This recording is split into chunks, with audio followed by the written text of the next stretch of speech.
Tintos temos os vinhos que pertencem à categoria dos rubis, sendo que os rubis são vinhos extremamente jovens e frutados, cujo processo de envelhecimento se faz por curtos períodos de tempo em balseiro e posteriormente são engarrafados.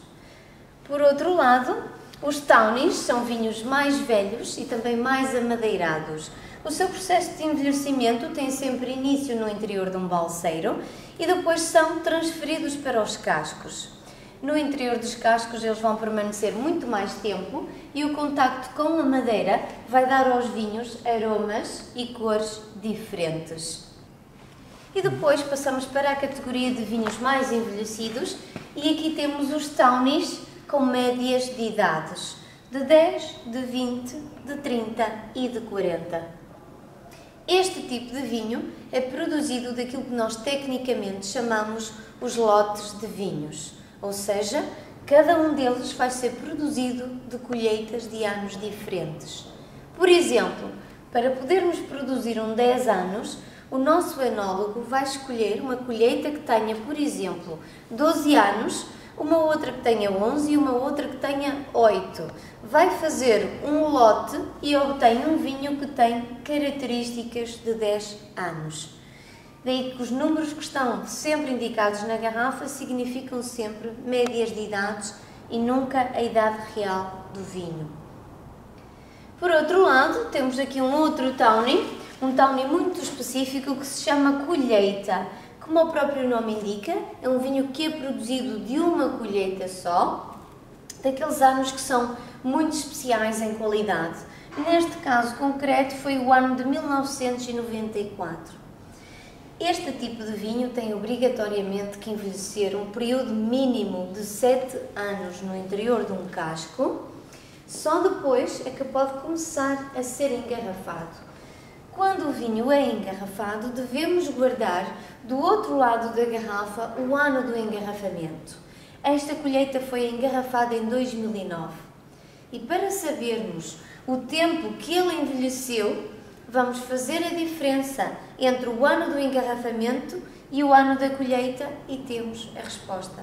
Então, neste caso concreto, esta colheita envelheceu 15 anos no interior de um casco. Temos aqui finalmente dois outros vinhos, o Vintage e o Late Bottle Vintage.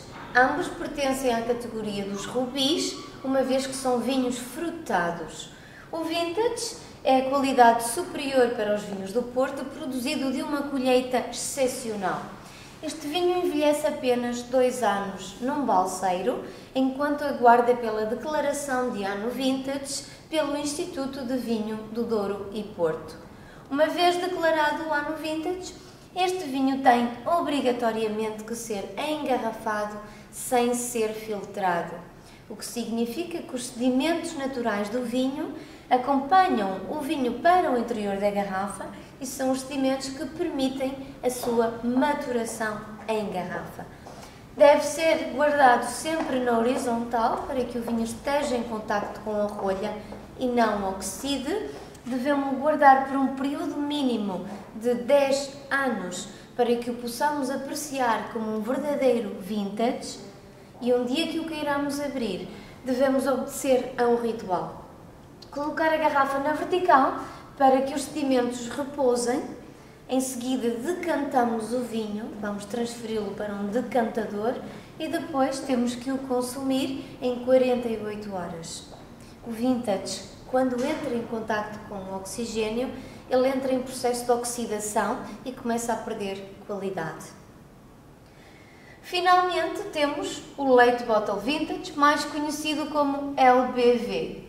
Bom, e o seu nome quer dizer que ele é produzido a partir da mesma colheita que o Vintage, no entanto, será engarrafado mais tarde, porque ele continua um processo de envelhecimento em balseiro, por um período de 4 a 6 anos, no final será completamente filtrado, é colocado no interior da garrafa e está pronto a ser bebido.